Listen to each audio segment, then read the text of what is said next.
Okay.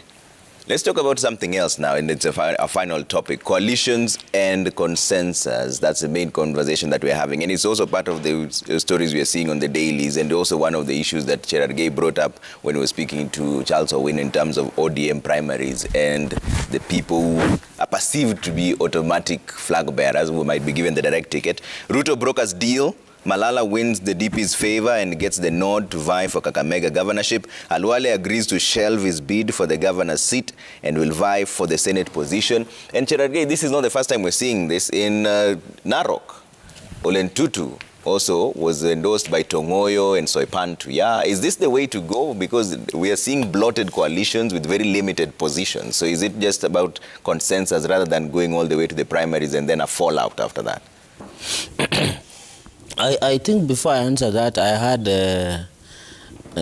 my brother Charles alluding to that the deputy president will lose. The systems and everything we have put in place is not a losing team. Having people like Senator Kimani Wamatangi, crowd pullers and mobilizers.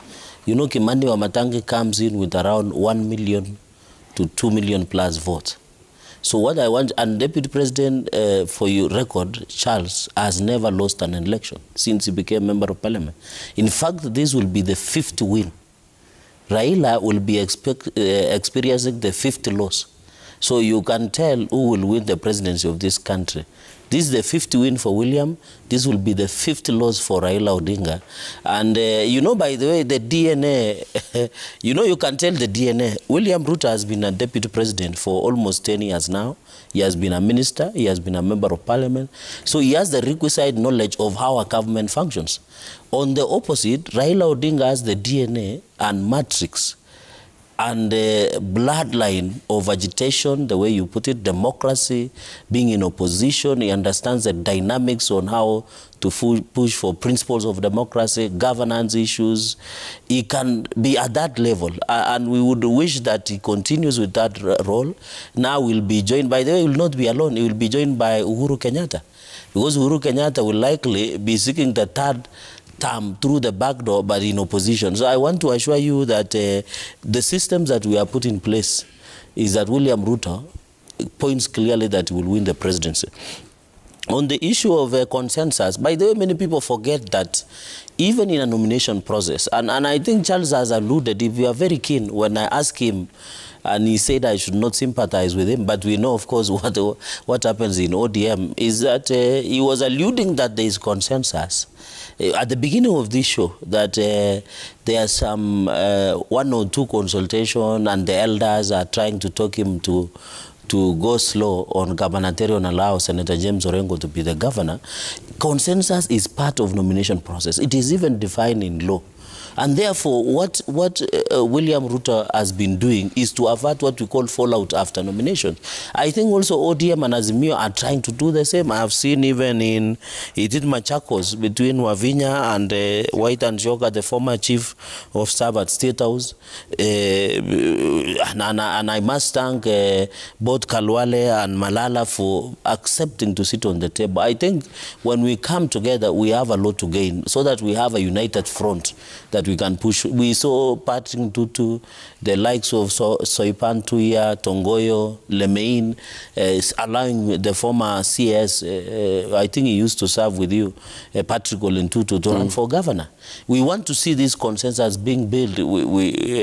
I also believe that Kimani Wamatangi and his colleagues who are running in UDA, although we are not privy to any conversation of consensus, should also be saying, my brother Jungle, if I win or he wins, we are willing to work in the team together with Waititu and the rest that are in Kenya Kwanza. Yeah. So I think also ODM are doing the similar building consensus. I think at the nomination, before I answer the final on coalition of parties, is that the process of nomination is not only voting, it can also be consensus. I've seen even in Northeastern, most of the clans also are building consensus and saying so and so should from clan A should now run for governor from clan B and what have you. So Charles, I wish you well, and I hope since you are paid nomination fee, the party should give value for your money. But as in UDA, I want to confirm through National Elections Board. By the way, UDA, in the history of this country, in this season, has 5,700 aspirants. One of the largest political outfits at the moment. They have 5,700. And you saw communication, Trevor, because we normally send to media houses. Yeah. As the largest number of aspirants is the largest political powerhouse at the moment in the country. It shows that these people have confidence in how UDA will run its nomination, free, fair, transparent, and verifiable nomination process. Okay. Finally, on political parties, coalitions, we have seen, you know, the Azimio, and by the way, my worry, the same people who pushed us to pass the political parties amendment will be the one who will be the biggest casualties. Because now you see in Azimio, you come with, you say now we want to come as Azimio One Kenya Alliance. We saw, and I think I saw an interview between Wahiga and Kalonzo Musyoka, yes, saying, you get Kalonzo Musyoka saying Azimio One Kenya Alliance. When you get Makau Mutua, this I'm told is this gentleman from the US, he's spokesperson, I don't know, he said that there is only one Azimio. When you talk to Edwin Sifuna, he tells you, the SG of the party, there is Azimio. But when you meet Kalonzo Musyoka and the rest, they say, Azimio, One Kenya Alliance. When you meet Martha Karua, he's saying, Azimio, na Kenya. So it is going to be a confusion, yeah, that this coalition will bring. But I want to assure you that the future of politics of these countries will be built around coalitions. Okay. You saw Kenya Kwanza yesterday. We welcomed the Farmers' Party. They have joined now Kenya Kwanza. Yesterday we welcomed Kad Wasili. They have joined Kenya Kwanza. There was ANC. There is Ford Kenya. But I want to assure you, fortunately or unfortunately, no one political party going into the future that will win, yeah, the presidency. Okay. The future politics of Kenya will be built, okay, around coalition. And I think that is why Azimio is really pushing. But my only, as I sign off, my only sadness is that most of the political parties under Azimio, yeah, was sponsored, designed, and funded by State House. That is the creation of tribal parties. Okay. That's my only worry. I wish, by the way, following your cue, Charles, I wish we would have, the way you are thinking, we would have political parties that reflect the nationhood. Okay. But now the problem is you find State House are funding small parties like DAP Kenya, put somewhere in a corner in a village in Bungoma, find UPIA, put somewhere in a village in Mandera, put UDM in somewhere in Wajir. You know, that's the problem I have. But if these political parties, yeah, that have national outlook would come together, and then the country would be better. Okay. Owina, are you concerned of fair nominations in the ODM party that you're in right now? Because you're going against those who are perceived to be bigwigs who've been there long. The owners of the party. Like it's okay. Is one of the people. I will answer that last. Okay. I want to tackle one of the areas. He has said Raila Odinga has lost elections 5 times. He's aware that is not true.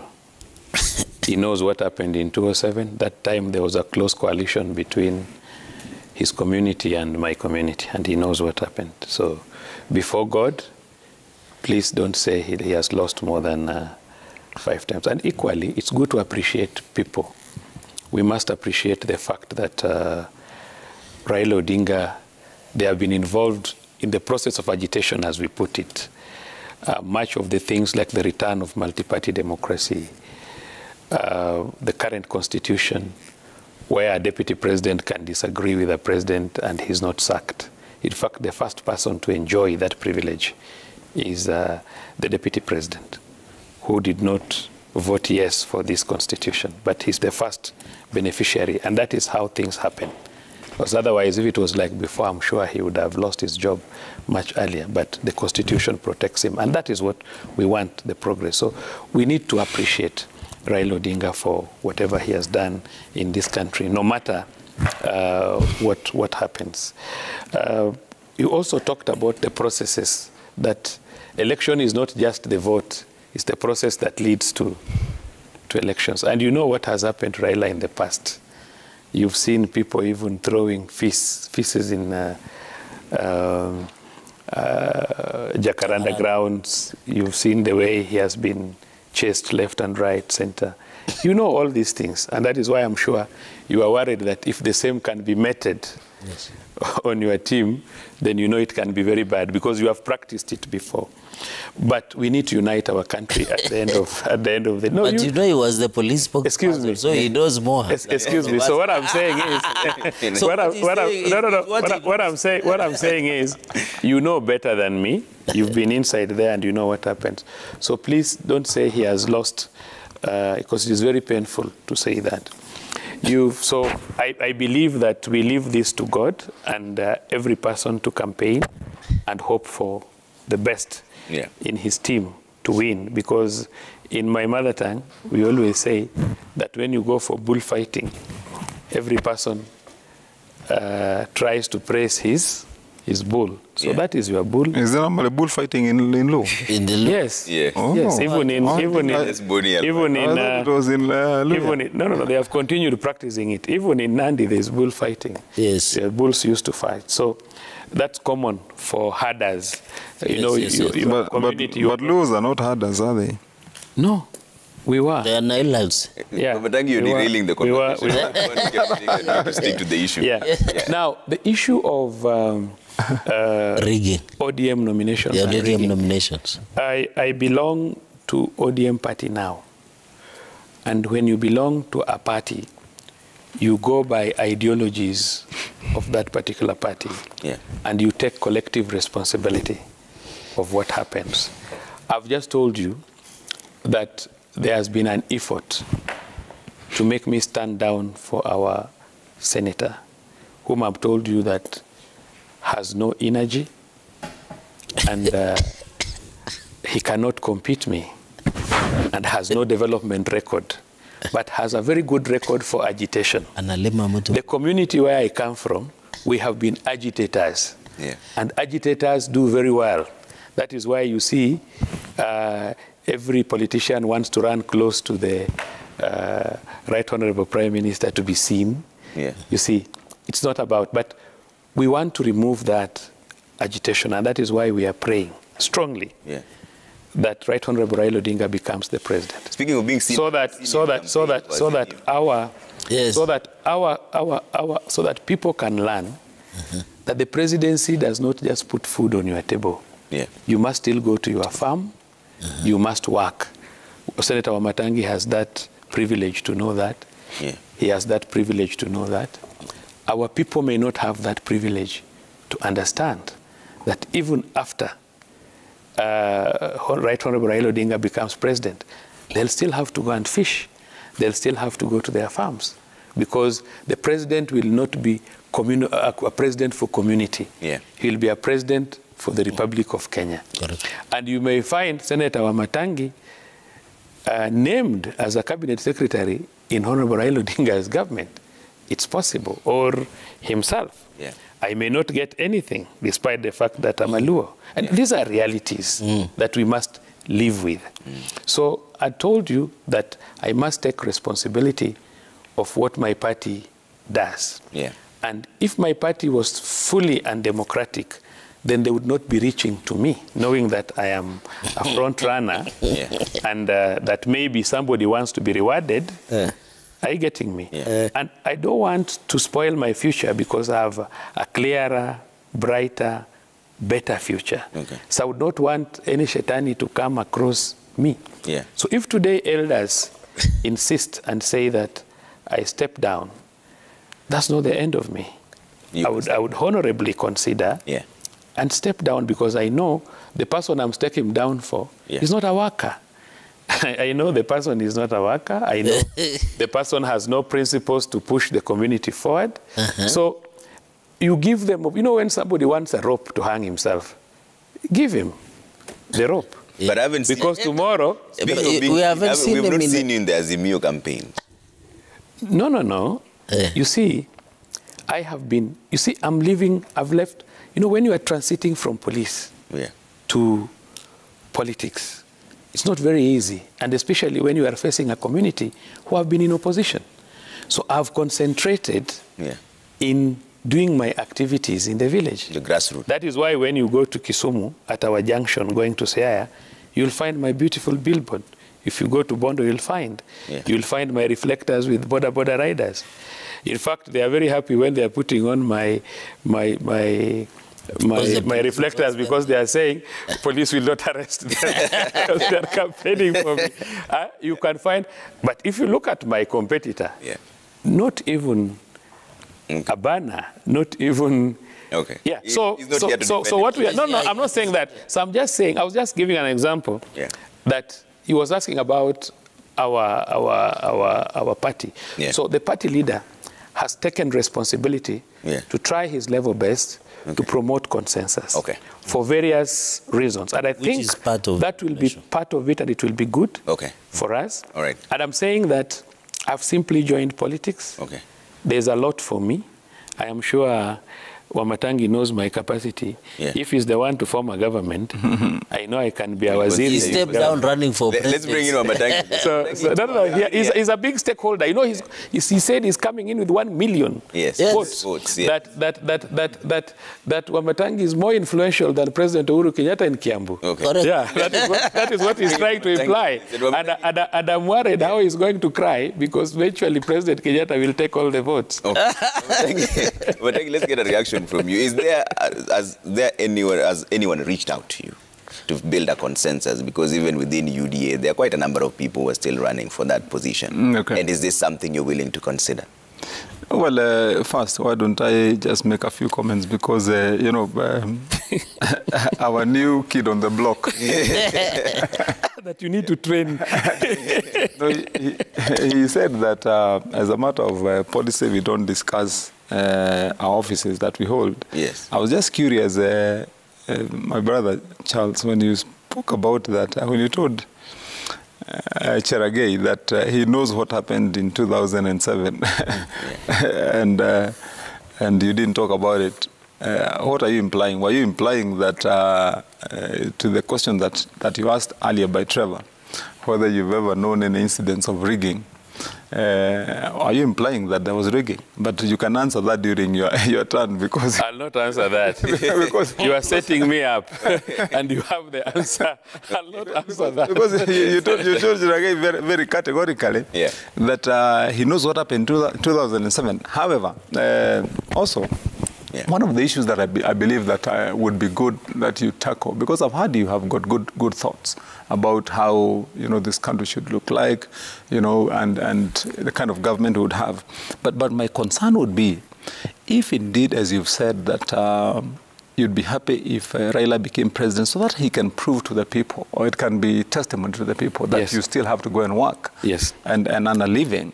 Do you think then, or wouldn't you think that it is contradictory that when the same manifesto you said that you think is a good manifesto says that part of the plan is to sell an idea to the people, that there is some money that can be set aside, 6,000 that will be given to households, you know, as part of the Azimio plan.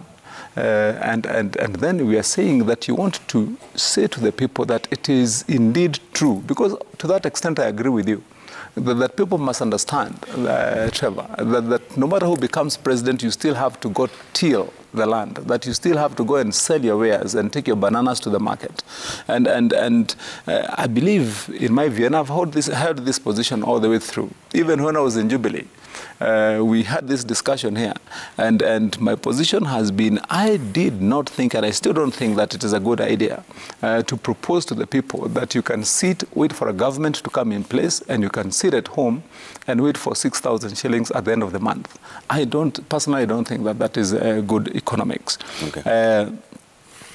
We'll have a conversation with my brother here later about, you know, I think it's a bold move you've made to come into politics. It's a real bold move, and I wish you all the best. A few things, because I've heard you speak about how it looks like there, and you're being approached a few times, step down, and you hold a certain view about your opponent. You seem to have accepted or acceded more to the approach, you know, incentive to step down, and still think that your competitor is still not worth it. of that position. No, it is true. And so, if you think your competitor is not worth it, and you're still saying that you may step down, don't you think that you're creating, because if I were you holding that belief, I would say bring it on. Don't let then a guy who is not fit hold the office. But supposing he believes he's fit, what I would be saying, in my view, is that if that's the view you hold, then you'd rather go to the competition, and once you go to the competition, lose fairly. Okay. Yeah, and prove that this guy has no mettle. To make it. That's what I would think. So that you don't step out and still hold that view. And then you'll be telling the people, but I told you. You get what I mean? Because ideally, when you step down, you're supposed to support the other person. Yeah, Correct. you're supposed to support the other person. So I think, anyway, that's food for you now that you are now in politics. That's how it looks like. But let me get to the issue of of coalitions and concession building. And Trevor, I think indeed that wholesomely we are taking on the right direction. Right direction in terms of coalition building, because if we proceed that way, then in the very near future, you're going to find that we'll have more hygienic, organized politics and leadership within the country. And we may end up with fewer political parties. Look at the situation that we have right now. And for the main formations, the number of parties they have to try and mop up and bring them in to form one wing. And if then this can continuously grow such that then we can have 2 or 3 major formations of politics, and then start entrenching ideologies, we've said before, into this kind of coalitions, then I think our politics are going to be better. Okay. Now, on the question of the approach to consensus building, so that you would have one candidate running, another one supporting the other, or holding different positions, I think it is also a smart way to do it for parties at this particular time, so that you can avoid a lot of bloodletting in nominations. You can also find a route through which you can do away with the chaos that ensues during nominations, and sometimes ending up with the wrong people holding positions that they don't deserve, just because they had money to spill, and there was no proper scientific or better way of appointing who is supposed to run for that particular office. So I think it's a good thing. You've asked me whether I've been approached. I've not been approached right now. I mean, of course, you have to be open-minded, have a discussion with the competitors, have with their political party management, and if that becomes the best interest, that whereby you'll be able to say this is how we need to move on as a party, then you definitely be willing to look at it. But for the time being, what we are doing is we are planning to win. And the win is we are planning to win the gubernatorial position for the party in Kiambu.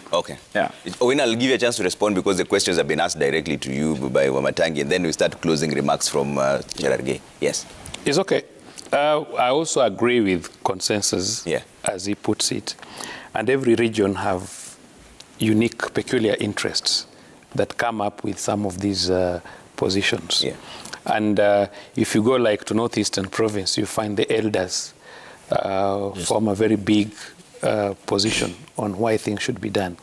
My competitor has been very useful to my community in terms of agitation. I've only disagreed that maybe there would be a problem in terms of management. But what we are saying is that, for example, if the elders have a feeling that the best way to reward my competitor is to make him take that position, then who am I? Because I have an opportunity. I have better opportunity. I can still serve in another position, even a better position. And we don't also want, because our elder is running for president, we also don't want situations that will attract him back home to come and campaign for a friend. I'm not in their age group and their age set, and there are so many things that they have done together. So what I'm saying is that it is important that we support what the elders want. So I don't think it is strange, and everybody is talking about consensus. Even himself, he has said he must be open-minded. Okay. I must equally be open-minded to any position. All right. And we are told that if you respect your elders, many a times you do better and you have a better future. Okay. Cherargei is very lucky that he grew and came into politics after Moi had left. Yeah. Because that time, he would not have got an opportunity because he had his age mates, he had people that had socialized together. Akina Henry, it would have been very difficult for you.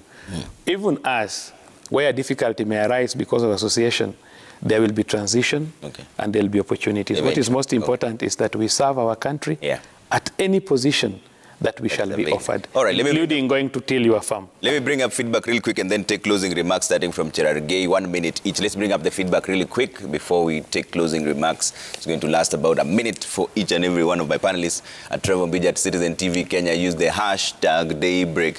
Chalo Woodrozy says coalitions politics is the way to go in Kenya elections. The problem will only arise in putting candidates in various positions. In some seriously contested regions, consensus will be the only way for the popular candidate. Okay?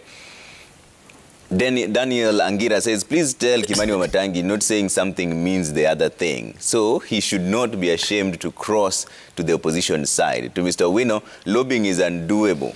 What has he done for people like me to warrant my Siaya County vote? Okay? Mtuimara says elections are the base of our democracy, and if we do not have truly a fair electoral process and one that can be managed well by a truly independent body, it really is an attack on our democracy, and we should all be concerned about that. Okay? Falau says Mama Ngina is not a politician, and she did what any other mother could do to protect the son from attacks right at the doorstep of her home in Gatundu by DP Ruto. Okay? Dikush says, kindly remind Cherargei Raila getting diplomatic reception in the UK is because, in part, he's an AU high representative. Baba is a Pan-Africanist, okay? Online Vampire says, Trevor, remind Owino that that's the way Orengo James campaigns. No posters, no T-shirts, no reflectors, but people still vote for him. Owino has a mountain to climb. Okay. That's where we leave it for now. Cherargei, closing remarks from you. No, since I was not there last week, yes, I want my closing minute is to welcome Matangi Kuja. Because you had predicted this. Yes. And you know, really let me honor, because you know he's been inviting me for this camp all the way through. I owe another one. Yes, yes, but I can welcome you to the Hustler Nation. Karibu ndugu. Karibu sana. Yeah, that will be my official, yes. Matangi closing remark. I tell you, you know, this camp, my brother Cherargei has been keeping it for me all this time. Yes. And he says he wants me to wear it, so why not wear it? Now, my closing remarks, Trevor, is because we're in an election period, we need to definitely agitate and tell our country members and colleagues that politics come and go. Yeah. And I can see the momentum that's building. And if we are not careful and we continue with these hardline positions the way they have been, then we could find ourselves in a very chaotic situation. Okay. This country is our country. We have no other place to go. And I want to remind everyone that political rhetoric is always there, anytime. Okay. And politicians who will always be there to do what they do best. Okay. But our children, our brothers, our sisters, they're still at home waiting for us to ensure that we do the right thing and deliver this country to a better day. And that's what we're going to do. I believe, one, in principle, as a leader who has been here for the years that the Lord has blessed me to be a leader, I'll still put my best foot forward for the people of Kiambu and the people of this country. All right. 1 minute. Thank you so much, Trevor. I think the country belongs to all of us, and that we must understand that politics is just a game, but we must take it seriously, so that every policies that we are going to sell should just be on paper, and once people win elections, they throw them. Okay. They must be policies that we must be able to carry forward so that we improve on our country. And as I'd put it, I wish that we would have a very peaceful election without fighting, without trying to snatch something from the other person. And I believe that this election will be free and fair. Okay. And may the best man win, because whoever wins will be a Kenyan. All right. And whoever wins will have a responsibility to use the instruments of power fairly. Okay. Politics is about interest, and I know all of us are serving particular interests, but at the end of the day, we should team as a nation, work together. And Senator, yes, sir. Don't worry about the cushioning of the 6,000, because even in developed countries, sometimes people are cushioned, but it cannot be something that should be, people should not be made to understand that they'll just sit and earn the money for free. Okay. Even if the money shall be given, it will be for cushioning for a period of time. Remember, we have not done well as an economy, and whoever becomes president must fix this economy as a matter of urgency, so that these people who will be cushioned with little money, it can just be a matter of time. Okay. So that everybody awe na pesa mfukoni, nawe na chakula kwa meza. All right. Otherwise, I wish all of us the best of luck in whatever capacities that will serve the next government. All right, that's where we leave it for now. Charles Owino, former police spokesperson and now running for CIA governor's seat. Samson Cherargei, Nandi Senator, still maintaining your seat as well. And Dr. Kimani Wamatangi, Kiambu Senator, now running for Kiambu governor under UDA. And thank you all for the feedback that you sent through. That's where we leave it for now. Coming up next is cooking tips. Lobby fish menu, they say. All right? Yeah, we'll see what that is all about. See you shortly.